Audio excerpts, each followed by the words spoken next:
Thank you very much. Very much appreciated.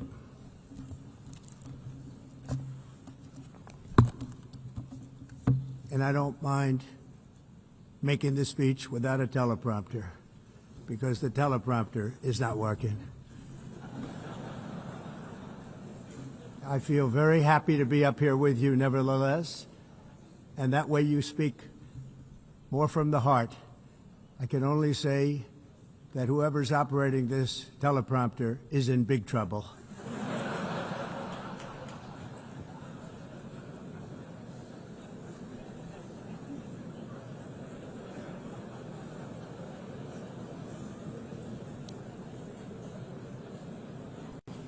Hello, Madam First Lady. Thank you very much for being here. And Madam President, Mr. Secretary General, First Lady of the United States, distinguished delegates, ambassadors, and world leaders. 6 years have passed since I last stood in this grand hall and addressed a world that was prosperous and at peace in my first term.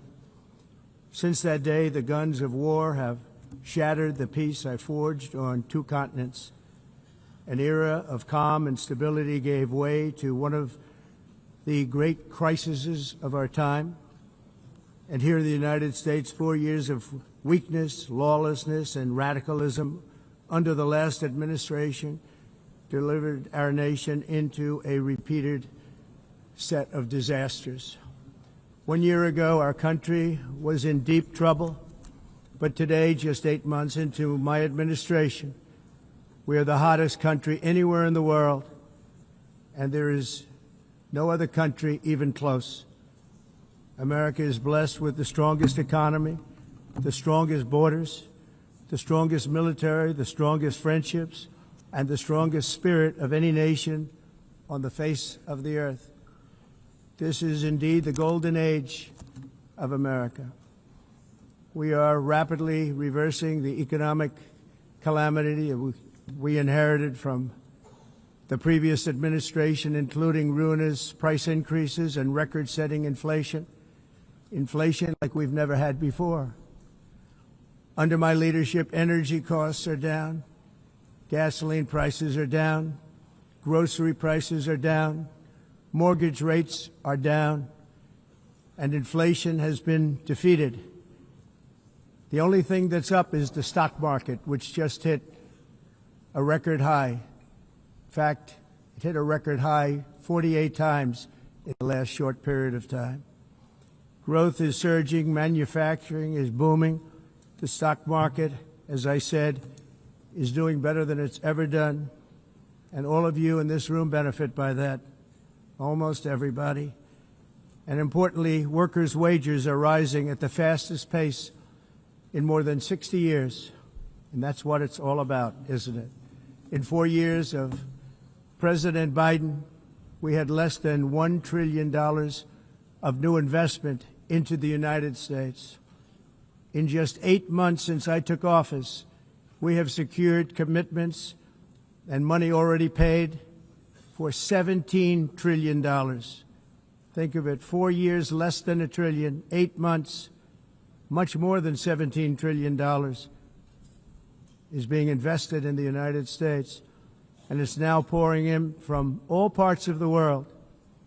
We've implemented the largest tax cuts in American history and the largest regulation cuts in American history, making this once and again the best country on earth to do business, and many of the people in this room are investing in America, and it's turned out to be an awfully good investment during this 8-month period. In my first term, I built the greatest economy in the history of the world. We had the best economy ever, history of the world, and I'm doing the same thing again, but this time it's actually much bigger and even better. The numbers far surpass my record-setting first term. On our southern border, we have successfully repelled a colossal invasion, and for the last 4 months, and that's 4 months in a row, the number of illegal aliens admitted and entering our country has been 0. Hard to believe. because if you look back just a year ago, it was millions and millions of people pouring in from all over the world, from prisons, from mental institutions, drug dealers. All over the world they came. They just poured into our country with the ridiculous open border policy of the Biden administration. Our message is very simple. If you come illegally into the United States, you're going to jail, or you're going back to where you came from, or perhaps even further than that. You know what that means.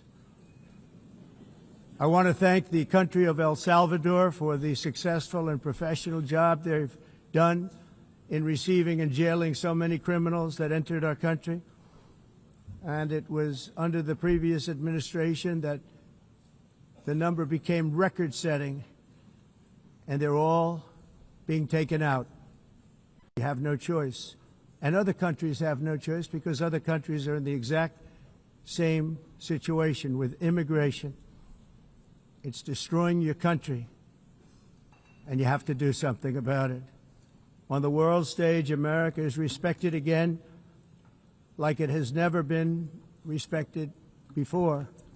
You think about 2 years ago, 3 years ago, 4 years ago, or 1 year ago, we were a laughingstock all over the world.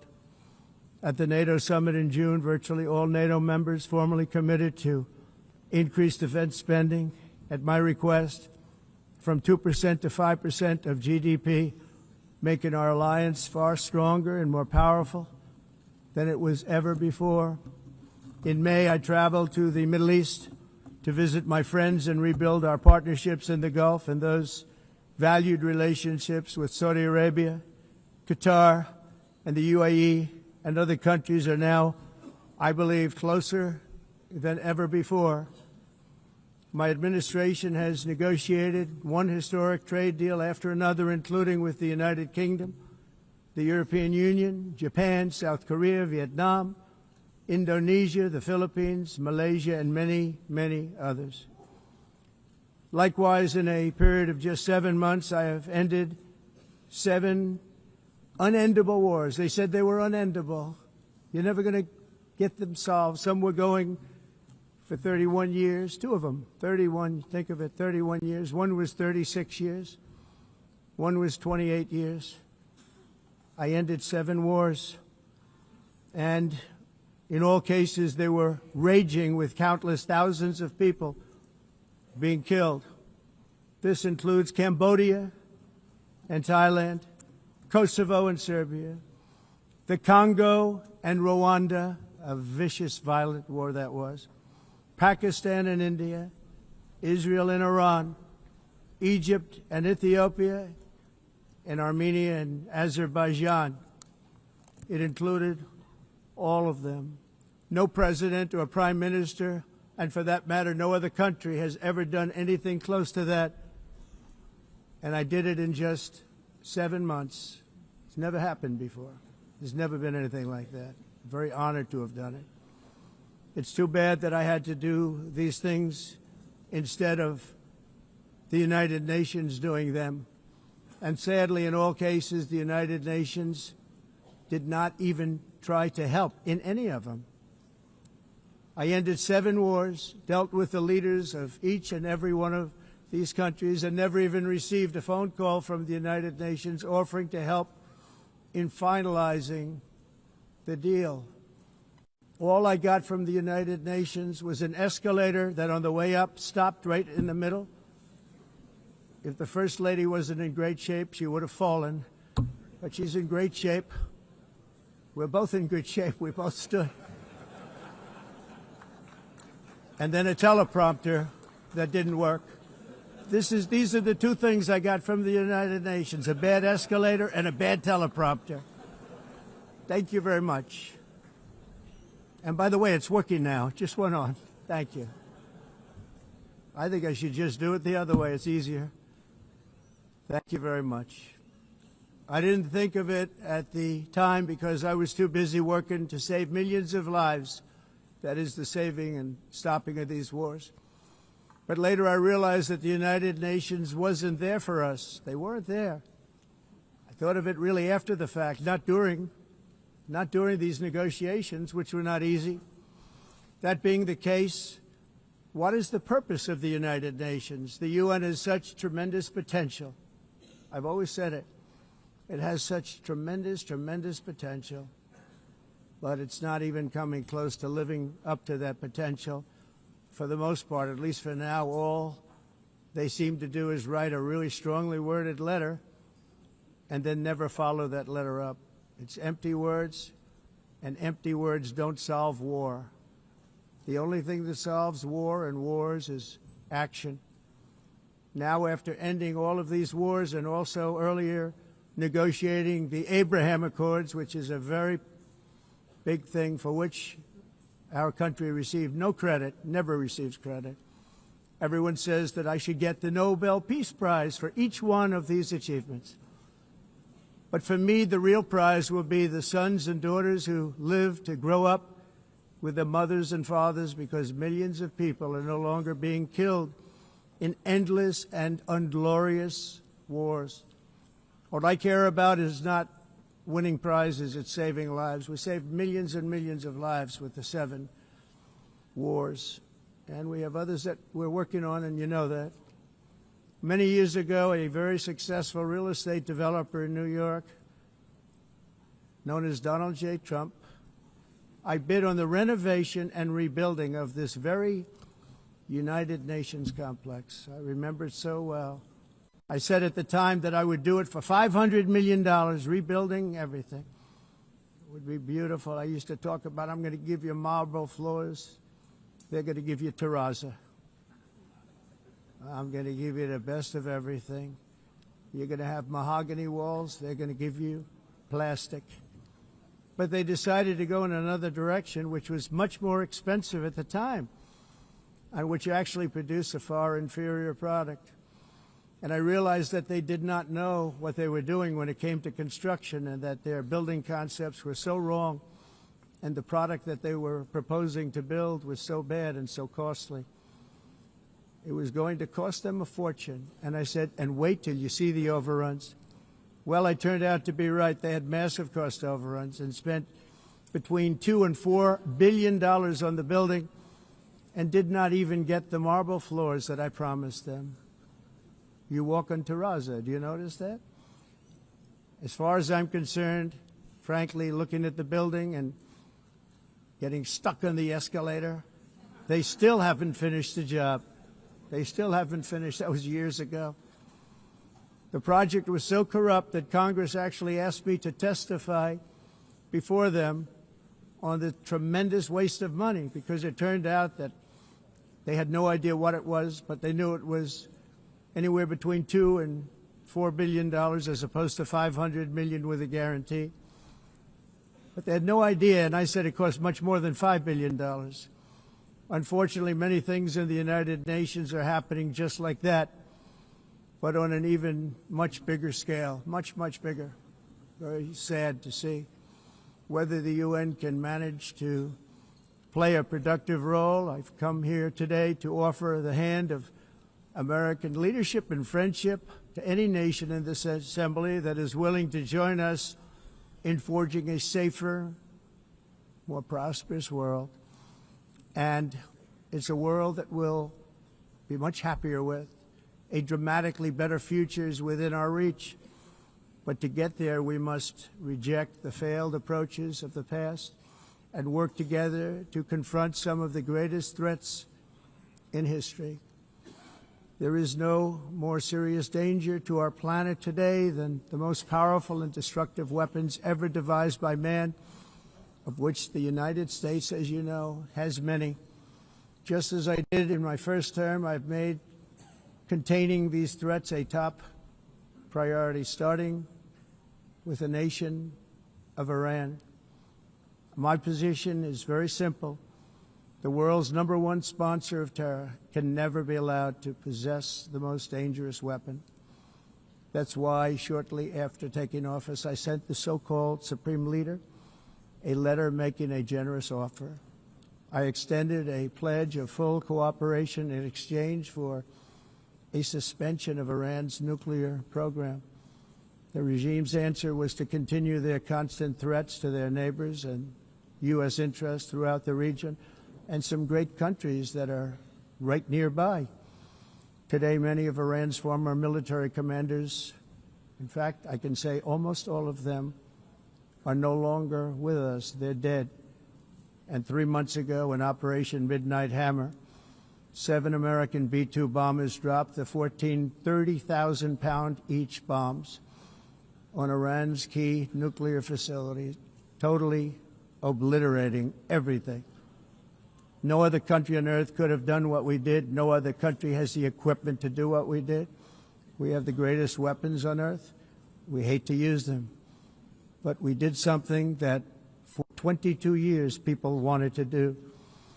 With Iran's nuclear enrichment capacity demolished, I immediately brokered an end to the 12-day war, as it's called, between Israel and Iran, with both sides agreeing to fight no longer. As everyone knows, I have also been deeply engaged in seeking a ceasefire in Gaza. Have to get that done. Have to get it done. Unfortunately, Hamas has repeatedly rejected reasonable offers to make peace. We can't forget October 7th, can we? Now, as if to encourage continued conflict, some of this body is seeking to unilaterally recognize a Palestinian state. The rewards would be too great for Hamas terrorists for their atrocities. This would be a reward for these horrible atrocities, including October 7th, even while they refuse to release the hostages or accept a ceasefire. Instead of giving to Hamas and giving so much, because they've taken so much, they have taken so much. This could have been solved so long ago. But instead of giving in to Hamas's ransom demands, those who want peace should be united with one message: release the hostages now.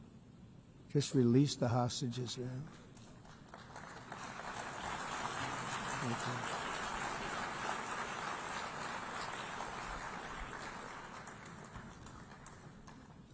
Thank you. As we have got to come together, and we will come together, going to get it done. We have to stop the war in Gaza immediately. We have to stop it. We have to get it done. We have to negotiate, immediately have to negotiate peace. We got to get the hostages back. We want all 20 back. We don't want 2 and 4. As you know, I got, along with Steve Witkoff and others that helped us, Marco Rubio, we got most of them back. We were involved in all of them. But I always said the last 20 are going to be the hardest, and that's exactly what happened. We have to get them back now. We don't want to get back 2, and then another 2, and then 1, and then 3. Have this process. No, we want them all back, and we want the actually 38 dead bodies back, too. Those parents came to me, and they want them back, and they want them back very quickly and very badly. As though they were alive, they want them. They want them every bit as much as if their son or daughter were alive. I've also been working relentlessly, stopping the killing in Ukraine.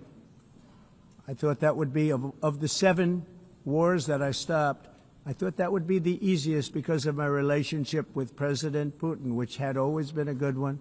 I thought that was going to be the easiest one. But, you know, in war, you never know what's going to happen. There are always lots of surprises, both good and bad.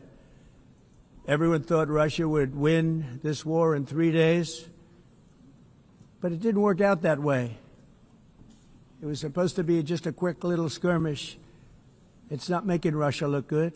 It's making them look bad. No matter what happens from here on out, this was something that should have taken a matter of days, certainly less than a week, and they've been fighting for 3.5 years and killing anywhere from 5,000 to 7,000 young soldiers, mostly soldiers, on both sides, every single week, from 5,000 to 7,000 dead young people, and some in cities, much smaller numbers, where rockets are shot, where drones are dropped. This war would never have started if I were president. This was a war that should have never happened. It shows you what leadership is, what bad leadership can do to a country. Look what happened to the United States, and look where we are right now in just a short period of time. The only question now is how many more lives will be needlessly lost on both sides. China and India are the primary funders of the ongoing war by continuing to purchase Russian oil. But inexcusably, even NATO countries have not cut off much Russian energy and Russian energy products, which, as you know, I found out about 2 weeks ago, and I wasn't happy. Think of it. They're funding the war against themselves. Who the hell ever heard of that one? In the event that Russia is not ready to make a deal to end the war, then the United States is fully prepared to impose a very strong round of powerful tariffs, which would stop the bloodshed, I believe, very quickly. But for those tariffs to be effective, European nations, all of you are gathered here right now, would have to join us in adopting the exact same measures. I mean, you're much closer to this. We have an ocean in between. You're right there. And Europe has to step it up. They can't be doing what they're doing. They're buying oil and gas from Russia while they're fighting Russia. It's embarrassing to them, and it was very embarrassing to them when I found out about it, I can tell you that.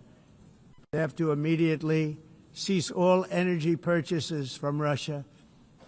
Otherwise, we're all wasting a lot of time. So I'm ready to discuss this. We're going to discuss it today with the European nations, all gathered here. I'm sure they're thrilled to hear me speak about it, but that's the way it is. I like to speak my mind and speak the truth. As we seek to reduce the threat of dangerous weapons today, I'm also calling on every nation to join us in ending the development of biological weapons once and for all. And biological is terrible, and nuclear is even beyond, and we include nuclear in that. We want to have a cessation of the development of nuclear weapons. We know, and I get to view it all the time. Sir, would you like to see? And I look at weapons that are so powerful that we just can't ever use them. If we ever use them, the world literally might come to an end. There would be no United Nations to be talking about. There would be no nothing. Just a few years ago, reckless experiments overseas gave us a devastating global pandemic. Yet despite that worldwide catastrophe, many countries are continuing extremely risky research into bioweapons and man-made pathogens. This is unbelievably dangerous. To prevent potential disasters, I'm announcing today that my administration will lead an international effort to enforce Biological Weapons Convention, which is going to be meeting with the top leaders of the world by pioneering an AI verification system that everyone can trust. Hopefully the UN can play a constructive role, and it will also be one of the early projects under AI. Let's see how good it is, because a lot of people are saying it could be one of the great things ever, but it also can be dangerous, but it could be put to tremendous use and tremendous good, and this would be an example of that. Not only is the UN not solving the problems it should, too often, it's actually creating new problems for us to solve. The best example is the #1 political issue of our time, the crisis of uncontrolled migration. It's uncontrolled. Your countries are being ruined. The United Nations is funding an assault on Western countries and their borders. In 2024, the UN budgeted $372 million in cash assistance to support an estimated 624,000 migrants journeying into the United States. Think of that. The UN is supporting people that are illegally coming into the United States, and then we have to get them out. The UN also provided food, shelter, transportation, and debit cards to illegal aliens. Can you believe that? On the way to infiltrate our southern border. Millions of people came through that southern border. Just a year ago, millions and millions of people were pouring in, 25 million altogether over the 4 years of the incompetent Biden administration. And now we have it stopped, totally stopped. In fact, they're not even coming anymore because they know they can't get through. But what took place is totally unacceptable. The UN is supposed to stop invasions, not create them and not finance them. In the United States, we reject the idea that mass numbers of people from foreign lands can be permitted to travel halfway around the world, trample our borders, violate our sovereignty, cause unmitigated crime, and deplete our social safety net. We have reasserted that America belongs to the American people, and I encourage all countries to take their own stand in defense of their citizens as well. You have to do that because I see it. I'm not mentioning names. I see it, and I can call every single one of them out. You're destroying your countries. They're being destroyed. Europe is in serious trouble. They've been invaded by a force of illegal aliens like nobody's ever seen before. Illegal aliens are pouring into Europe. Nobody is ever, and nobody's doing anything to change it, to get them out. It's not sustainable. And because they choose to be politically correct, they're doing just absolutely nothing about it. And I have to say, I look at London, where you have a terrible mayor, terrible, terrible mayor, and it's been so changed, so changed. Now they want to go to Sharia law, but you're in a different country. You can't do that. Both the immigration and their suicidal energy ideas will be the death of Western Europe if something is not done immediately. This cannot be sustained. What makes the world so beautiful is that each country is unique. But to stay this way, every sovereign nation must have the right to control their own borders. You have the right to control your borders, as we do now, and to limit the sheer numbers of migrants entering their countries and paid for by the people of that nation that were there and that built that particular nation at the time. They put their blood, sweat, tears, money into that country, and now they're being ruined. Proud nations must be allowed to protect their communities and prevent their societies from being overwhelmed by people they have never seen before, with different customs, religions, with different everything. Where migrants have violated laws, lodged false asylum claims, or claimed refugee status for illegitimate reasons, they should, in many cases, be immediately sent home. And while we will always have a big heart for places and people that are struggling and truly compassionate, answers will be given. We have to solve the problem, and we have to solve it in their countries, not create new problems in our countries. And we are very helpful to a lot of countries that are just not able to send their people anymore. They used to send them to us in caravans of 25,000, 30,000 people each. These massive caravans of people pouring into our country, totally unchecked and unvetted. But not anymore. According to the Council of Europe, in 2024, almost 50% of inmates in German prisons were foreign nationals or migrants. In Austria, the number was 53% of the people in prisons were from places that weren't from where they are now. In Greece, the number was 54%, and in Switzerland, beautiful Switzerland, 72% of the people in prisons are from outside of Switzerland. When your prisons are filled with so-called asylum seekers who repaid kindness, and that's what they did, they repaid kindness with crime, it's time to end the failed experiment of open borders. You have to end it now. I can tell you. I'm really good at this stuff. Your countries are going to hell. In America, we've taken bold action to swiftly shut down uncontrolled migration. Once we started detaining and deporting everyone who crossed the border and removing illegal aliens from the United States, they simply stopped coming. They're not coming anymore. We're getting a lot of credit, but they're not coming anymore. This was a humanitarian act for all involved, because on the trips up, thousands of people a week were dying. Women were being raped. Nobody's ever seen anything like it. Raped, horribly beaten, raped. On the trip up, the journey up, it was a long walk. It was a long, arduous journey, indeed.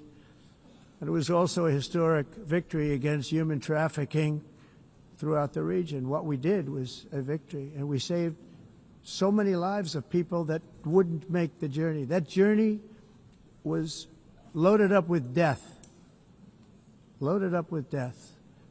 Dead bodies all along the roads of jungles to get up. They go through jungles, they go through areas so hot you couldn't breathe. They were dying of suffocation, areas so hot that you couldn't breathe. Dead bodies all over. By them not coming, we're saving tremendous numbers of lives. My people have done a fantastic job in doing what they did, and the American public agrees with it. I mean, I was very proud to see this morning I have the highest poll numbers I've ever had. Part of it is because of what we've done on the border. I guess the other part is what we've done on the economy.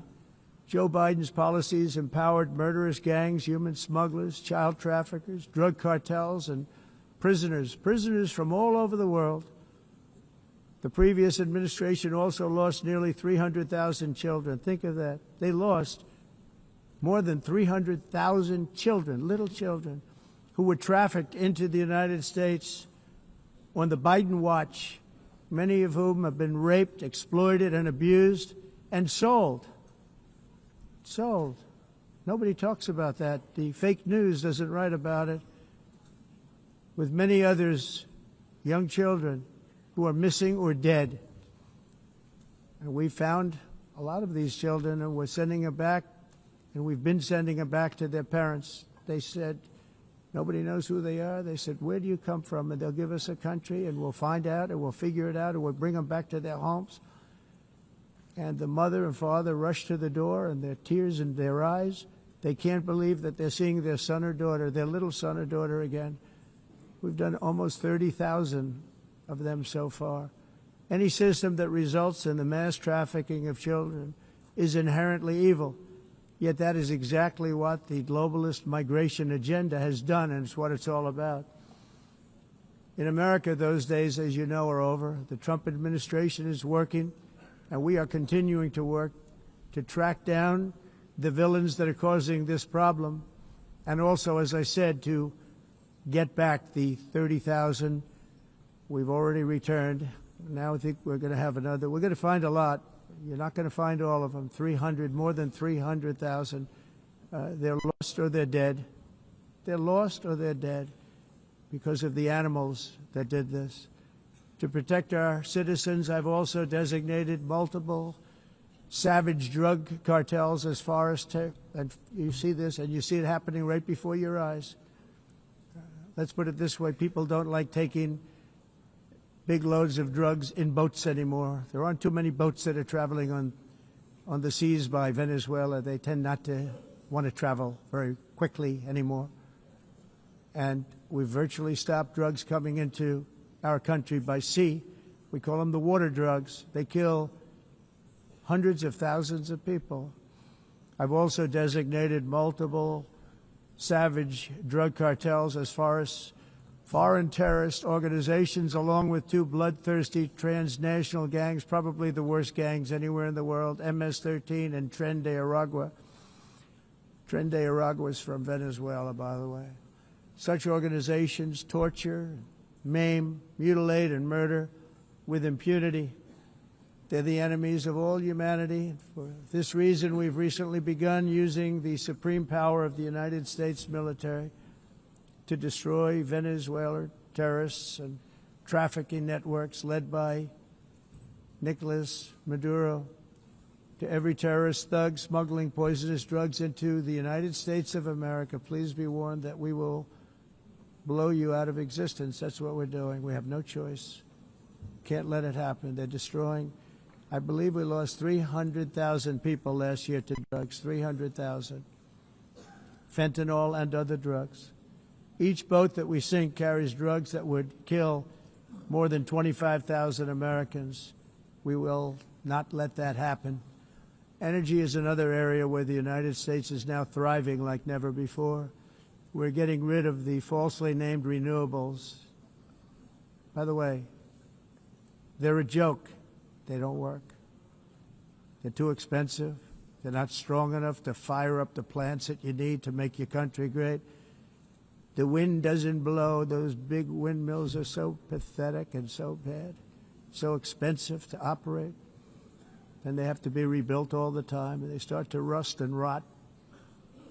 most expensive energy ever conceived, and it's actually energy. You're supposed to make money with energy, not lose money. You lose money, the governments have to subsidize. You can't put them out without massive subsidies. And most of them are built in China, and I give China a lot of credit. They build them, but they have very few wind farms. So why is it that they build them and they send them all over the world, but they barely use them? You know what they use? Coal. They use gas. They use almost anything, but they don't like wind. But they sure as hell like selling the windmills. Europe, on the other hand, has a long way to go, with many countries being on the brink of destruction because of the green energy agenda. And I give a lot of credit to Germany.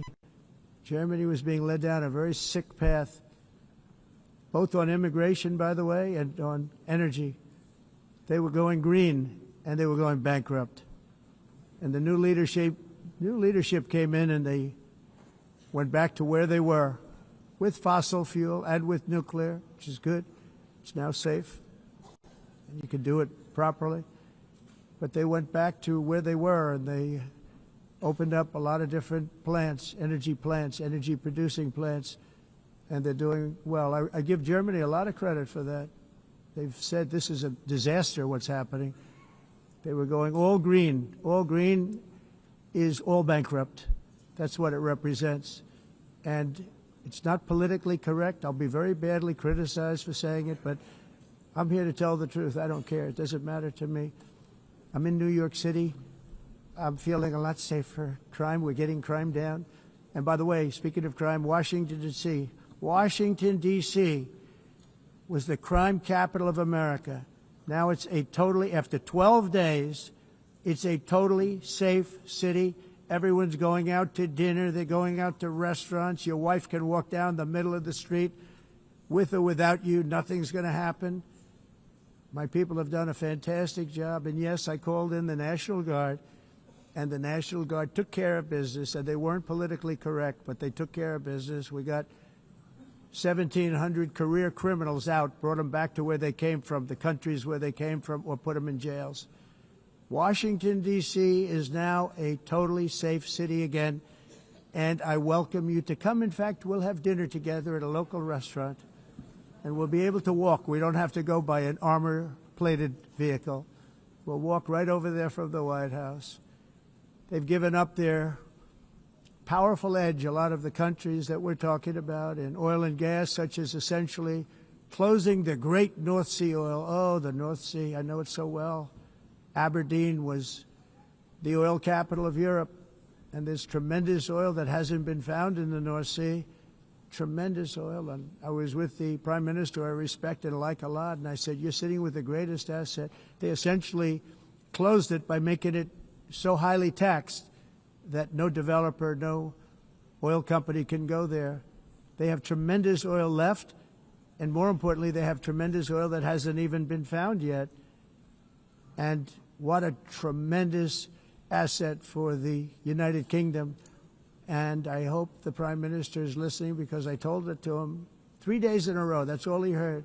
North Sea oil, North Sea, because I want to see them do well. I want to stop seeing them ruining that beautiful Scottish and English countryside with windmills and massive solar panels that go 7 miles by 7 miles, taking away farmland.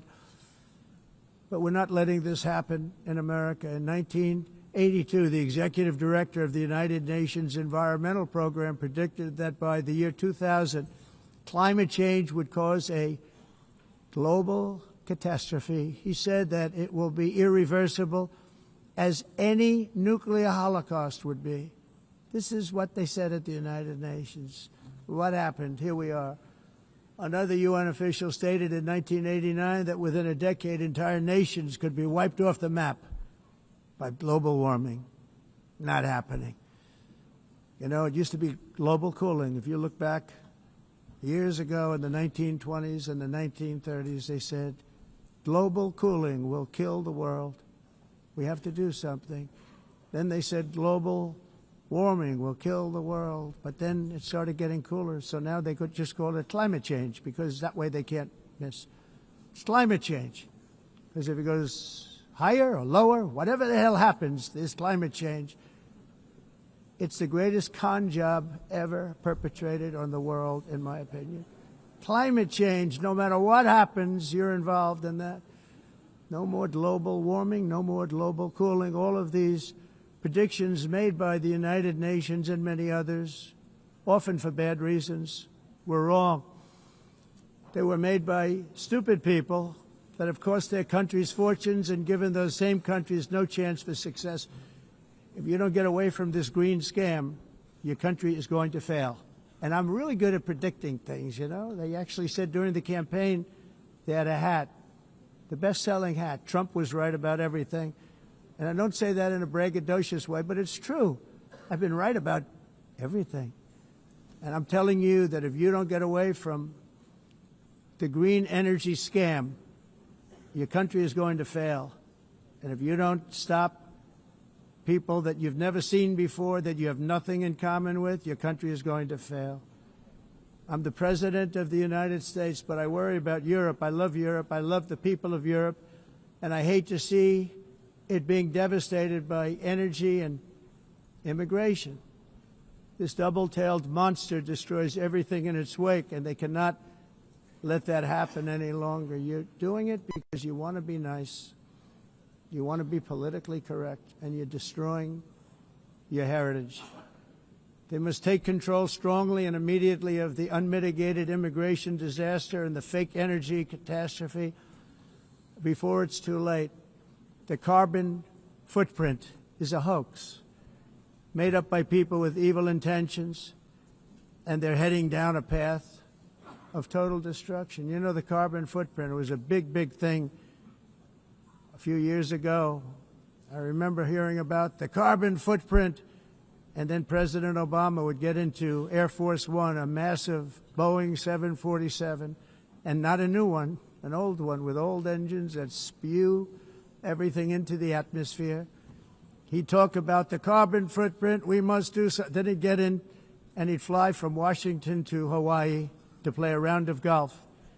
And then he'd get back onto that big, beautiful plane and he'd fly back and he'd talk about, again, global warming and the carbon footprint.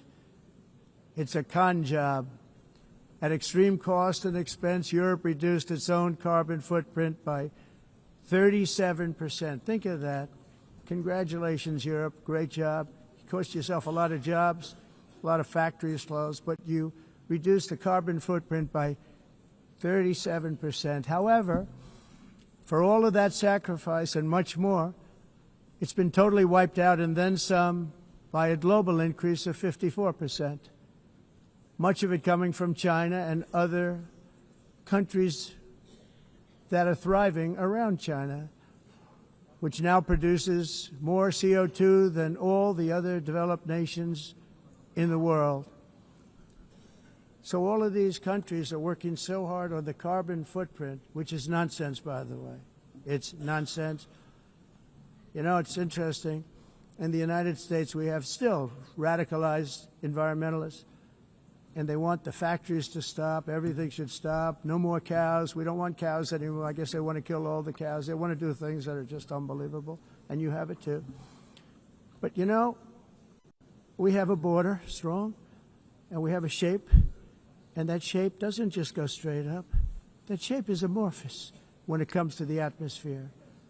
And if we had the most clean air, and I think we do, we have very clean air. We have the cleanest air we've had in many, many years. But the problem is that other countries, like China, which has air that's a little bit rough, it blows. And no matter what you're doing down here, the air up here tends to get very dirty because it comes in from other countries where their air isn't so clean. And the environmentalists refuse to acknowledge that. Same thing with garbage. In Asia, they dump much of their garbage right into the ocean. And over about a 1 week and 2 week journey, it flows right past Los Angeles. You've seen it.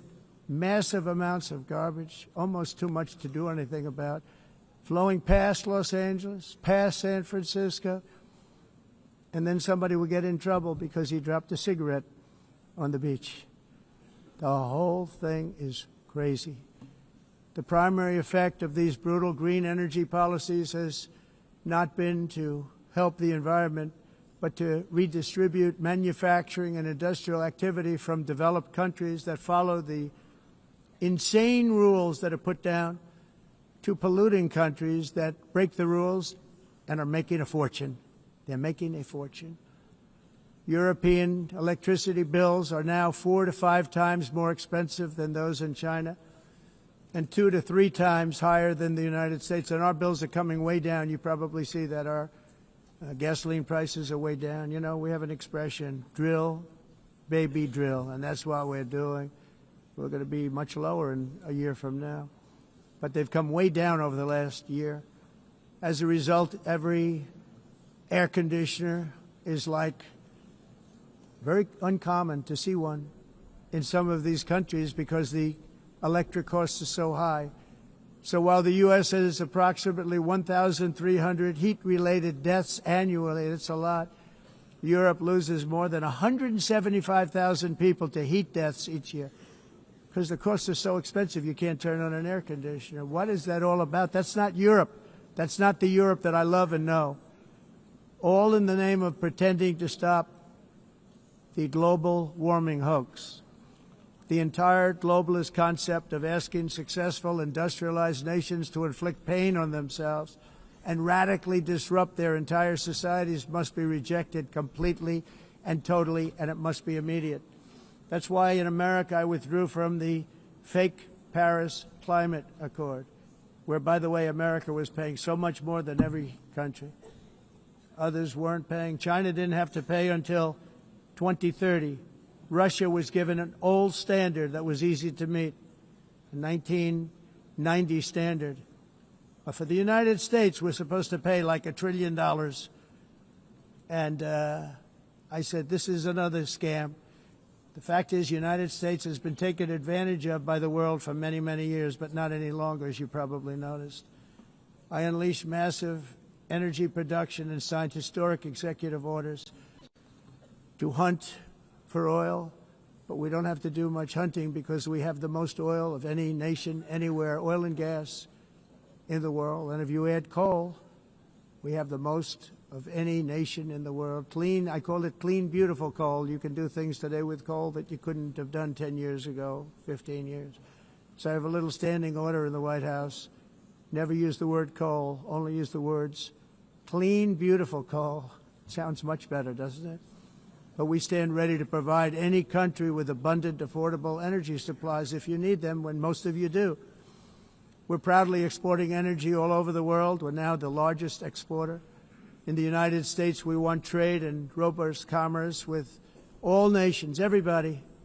We want to help nations. We're going to help nations. But it must also be fair and reciprocal. The challenge with trade is much the same with climate. The countries that followed the rules, all their factories have been plundered.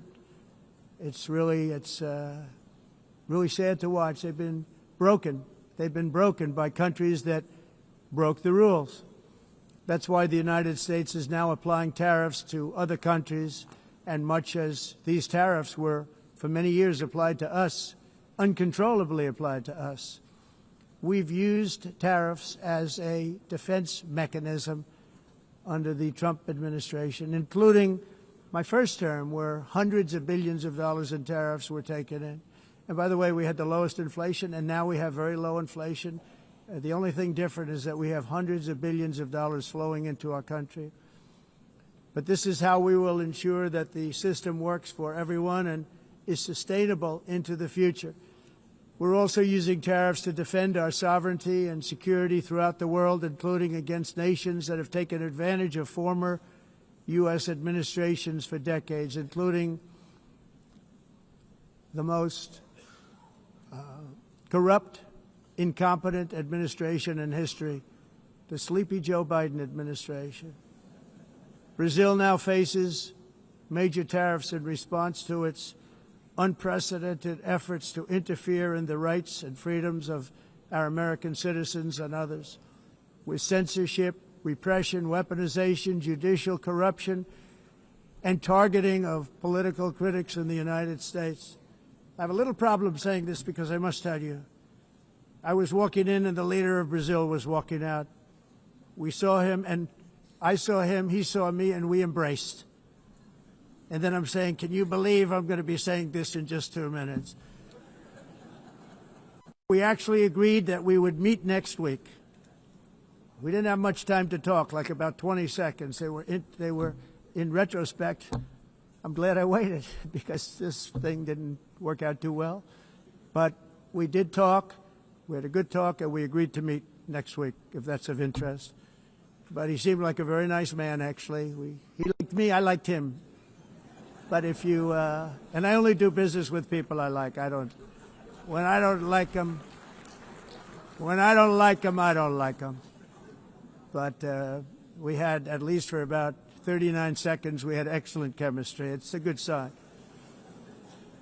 But also in the past, Brazil, can you believe this, unfairly tariffed our nation, but now because of our tariffs, we are hitting them back, and we're hitting them back very hard. As president, I will always defend our national sovereignty and the rights of American citizens. So I'm very sorry to say this, that Brazil is doing poorly and will continue to do poorly.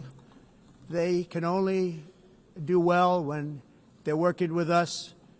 Without us, they will fail, just as others have failed. It's true. Next year, the United States will celebrate the 250th anniversary of our glorious independence, a testament to enduring power and American freedom and spirit. We will also be proudly hosting the 2026 FIFA World Cup, and shortly thereafter, the 2028 Olympics, which is going to be very exciting. I hope you all come.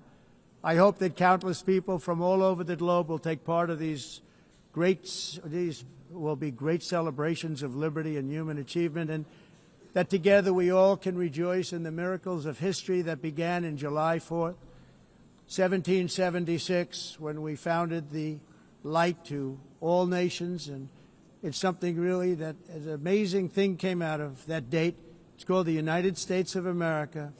In honor of this momentous anniversary, I hope that all countries who find inspiration in our example will join us in renewing our commitment, values, and those values, really, that we hold so dear. Together, let us defend free speech and free expression. Let us protect religious liberty, including for the most persecuted religion on the planet today. It's called Christianity. And let us safeguard our sovereignty and cherish qualities that have made each of our nations so special, incredible, and extraordinary. In closing, I just want to repeat that immigration and the high cost of so-called green renewable energy is destroying a large part of the free world and a large part of our planet. Countries that cherish freedom are fading fast because of their policies on these two subjects. You need strong borders and traditional energy sources if you are going to be great again.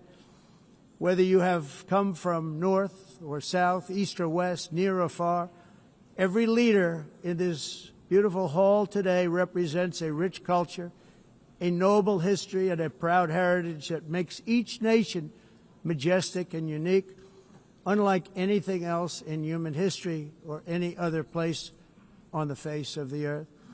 From London to Lima, from Rome to Athens, from Paris to Seoul, from Cairo to Tokyo and Amsterdam to right here in New York City, we stand on the shoulders of the leaders and legends, generals and giants, heroes and titans who won and built our beloved nations, all of our nations, with their own courage, strength, spirit, and skill.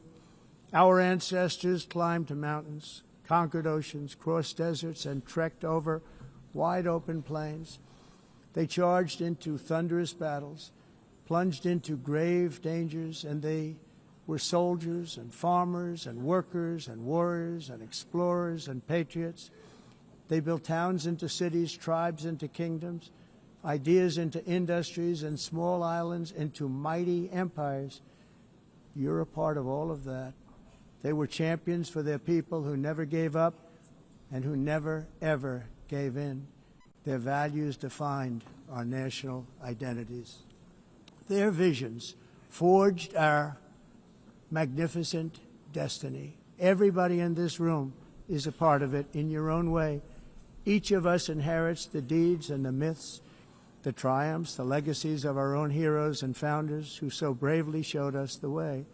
Our ancestors gave everything for homelands that they defended with pride, with sweat, with blood, with life, and with death. Now the righteous task of protecting the nations that they built belongs to each and every one of us. So together let us uphold our sacred duty to our people and to our citizens. Let us protect their borders, ensure their safety, preserve their cultures, treasure, and traditions, and fight, fight, fight for their precious dreams and their cherished freedoms. And in friendship and really a beautiful vision, let us all work together to build a bright, beautiful planet, a planet that we all share, a planet of peace and a world that is richer, better, and more beautiful than ever before. That can happen. It will happen. It will happen, and I hope it can happen and start right now, right at this moment. We'll turn it around. We're going to make our countries better, safer, more beautiful. We're going to take care of our people. Thank you very much. It's been an honor. God bless the nations of the world. Thank you very much. Bye.